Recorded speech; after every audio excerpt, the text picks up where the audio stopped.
Diagnosis করে দেখব এবং আপনাদেরকেও দেখানোর চেষ্টা করব। তো ভিডিওটা সম্পূর্ণ দেখবেন, আশা করি কিছু শিখতে পারবেন। আসসালামু আলাইকুম, কেমন আছেন সবাই? আশা করি ভালো আছেন। আমিও ভালো আছি আলহামদুলিল্লাহ। আবারও চলে আসলাম ডেট সেট নিয়ে। ডেট সেট আমাদের শপে একটু বেশি আসে, আর ডেট সেট সম্পর্কে আমি একটু ক্লাস বেশি করিয়ে থাকি। তো ডেট সেট সম্পর্কে আবার একটা নতুন ভিডিও নিয়ে আসলাম। এটা হচ্ছে স্যামসাং A12। কাস্টমার আমাকে দিচ্ছে যে ভাই সেটটা ওপেন হয় না। তো দেখেন, ডেট সেট আসলে আমরা অনেকে নার্ভাস ফিল করি, অনেকে বুঝতে একটু সমস্যা হয় যে আসলে কোথা থেকে কাজটা শুরু করব। কোনো নার্ভাস ফিলের প্রয়োজন নেই, কিছু স্টেপ আপনাকে ফলো করতে হবে। আপনি এই স্টেপগুলো স্টেপ বাই স্টেপ যদি ফলো করেন, তাহলে আশা করা যায় আপনার যে কোনো ডেট সেট আপনারা ওকে করতে পারবেন ইনশাআল্লাহ। দেখেন, যখন ডেট সেট আসবে, সর্বপ্রথম আপনি এটাকে আই চার্জারে দিতে পারেন।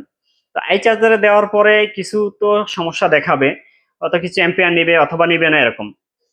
এরপরে আপনি সেটটা খুলবেন, খোলার পরে আপনি এটাকে পাওয়ার সাপ্লাই দিয়ে দিতে পারেন। পাওয়ার সাপ্লাইতে দেওয়ার পরে আপনার পাওয়ার সাপ্লাইতে এমন হয় যে অটো রিডিং নিল, তো অটো রিডিং নিলে এটা অবশ্যই শর্টিং সমস্যা।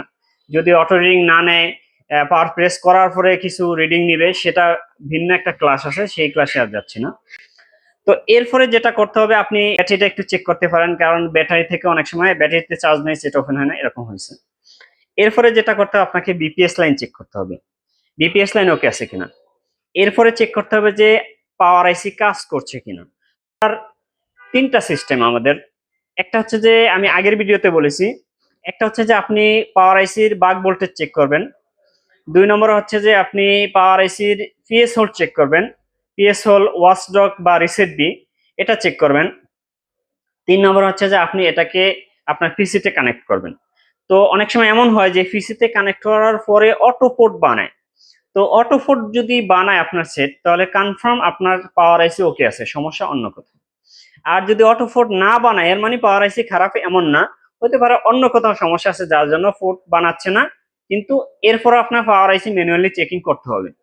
তো আমরা এই সেটটা দেখি যে কোথায় সমস্যা, হ্যাঁ, কি সমস্যা হয়েছে এটার ভিতরে আমরা একটু ডায়াগনোসিস করে দেখব এবং আপনাদেরকেও দেখানোর চেষ্টা করব। তো ভিডিওটা সম্পূর্ণ দেখবেন, আশা করি কিছু শিখতে পারবেন।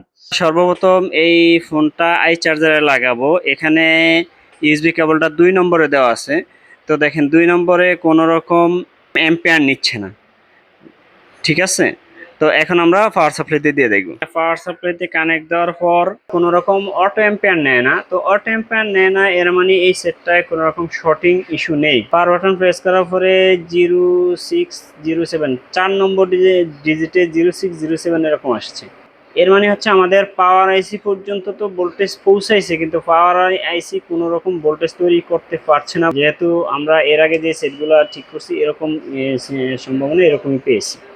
তো আমরা দেখি পাওয়ার সেকশনটা, প্রথমে বিপিএস চেক করবো, এরপরে পাওয়ার সেকশনটা আমরা চেক করব। কাজ করো না ভাই, যে কোনো কাজ করো, তা যেন হয় সবার চেয়ে সবচেয়ে সুন্দর। যে কোনো কাজ করো না ভাই, যে কোনো কাজ করো, তা যেন হয়। সেটটা খোলার পরে আমরা যে কাজগুলো করতে হবে ডেড সেটের, সর্বপ্রথম আমাদের ব্যাটারি চেক। ব্যাটারিতে আছে আপনার 4 ভোল্ট আছে, অর্থাৎ ব্যাটারি সম্পূর্ণ ওকে আছে। এরপরে আমরা যেটা চেক করতে হবে, ব্যাটারি লাগিয়ে বিপিএস চেক করতে হবে। জন্য যদি পাওয়ার সেকশন খোলা থাকে, তো সেই ক্ষেত্রে পাওয়ার আইসি এবং বাক কয়েলের মাঝামাঝি যেই ক্যাপাসিটিগুলো থাকবে, প্রত্যেকটা বিপিএস ক্যাপাসিটি, ঠিক আছে। তো এখানে আমরা বিপিএস যদি মাপি, দেখেন এখানে আছে 4.1, অর্থাৎ বিপিএস সম্পূর্ণ ওকে। বিপিএস ওকে থাকলে এখন আমরা ভাববো যে এই পাওয়ার আইসি বাক ভোল্টেজ তৈরি করে কিনা। দেখেন এখানে এই বাক ভোল্টেজ 0 নেই, কোনো রকম বাক ভোল্টেজ নেই। তো এই বাক কয়েলে কোনো রকম বাক ভোল্টেজ নেই, এখানেও কোনো রকম বাক ভোল্টেজ নেই। আইসি পাওয়ার আইসি কোনো রকম বাক ভোল্টেজ তৈরি করছে না। তো বাক ভোল্টেজ তৈরি না করলে আমাদের 4 থেকে 5টা চেকিং আছে। এর মধ্যে 1 নম্বর চেকিং হচ্ছে যে পাওয়ার আইসি কোনো শর্টিং আছে কিনা, বাক লাইন অথবা কোনো লাইন শর্টিং আছে কিনা, শর্টিং চেক করা। তো আমরা শর্টিংটা চেক করি। এখানে ওকে আছে, ওকে ওকে, এই যে বাক ওকে, হ্যাঁ, সম্পূর্ণ ওকে আছে। বা এটা বিপ দিচ্ছে, যদিও মান সহ বিপ দেয়, বাক সেকশন যদি মান সহ বিপ দেয় তাহলে এটা ওকে আছে। যদি 0-0-তে বিপ দেয় তাহলে এটা সমস্যা। অনেক সময় আমরা জানি যে বিপ দিলে এটা শর্ট, কিন্তু বাক সেকশনের সময়, বাক কয়েলের সময় বা বাক কয়েলের সাথে যে ক্যাপাসিটিগুলো থাকে এগুলা যদি মান সহ বিপ দেয় তো 100% ওকে আছে ধরতে হবে। যদি মান দেখে, যদি মান না দেখায় 0-0 দেখে তাহলে এটা শর্টিং ধরতে হবে। ঠিক আছে, এটা মনে রাখবেন। তো এখানে দেখেন কোনো রকম শর্টিং বা পাওয়ার সেকশনে নেই, আবার পাওয়ার সেকশনে কোনো রকম বাক ভোল্টেজ বানাচ্ছে না। তো আমরা এখন মোটামুটি কনফার্ম যে আমাদের এই পাওয়ার আইসি সমস্যা। তো সেটাই বোঝানোর চেষ্টা করছিলাম যে আমরা কখন কখন বুঝবো যে আমাদের পাওয়ার আইসি সমস্যা আছে কি নেই। ঠিক আছে, তো আমরা এই পাওয়ার আইসিটা চেঞ্জ করার চেষ্টা করবো ইনশাল্লাহ। আশা করি পাওয়ার আইসি চেঞ্জ করা হয়ে যাবে। পাওয়ার আইসি আছে এখানে MT 6357 CRB। এখানে আমরা একটা নতুন পাওয়ার আইসি নিলাম 6357 CRB। এগুলা মার্কেটে অ্যাভেলেবেল কিনতে পাওয়া যায়, আমার কাছে অনেকগুলাই আছে। যে কোনো কাজ করো তা যেন হয় সবার চেয়ে সবচেয়ে সুন্দর। যে কোনো কাজ করো না ভাই, যে কোনো কাজ করো তা যেন হয় সবার চেয়ে সবচেয়ে সুন্দর। তা যেন হয় সবার চেয়ে সবচেয়ে সুন্দর। হোক না সেটা পড়ালেখা রঙের ভাষায়।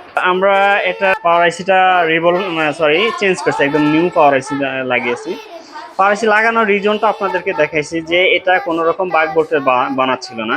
এখন আমরা সরাসরি এটা চার্জ দিয়ে দেখবো যে আমাদের লোগো আসছে কিনা, অথবা আমাদের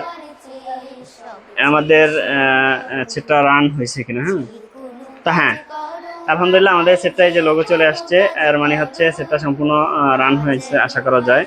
একটু আমরা সময় দেই।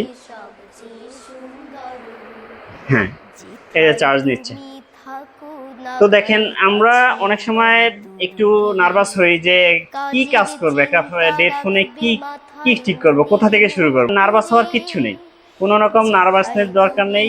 হালকা কিছু ট্রিক্স, হালকা কিছু থিওরি অ্যাপ্লাই করলে, হালকা কিছু ট্রেনিং থাকলে আপনার যে কোনো ডেট সেট আপনি ঠিক করতে একদম সক্ষম। যারা ট্রেনিং করতে চান আমাদের সাথে জয়েন করতে পারেন, আমাদের ট্রেনিং চলমান আছে ইনশাল্লাহ। ভালো থাকবেন, আসসালামু আলাইকুম।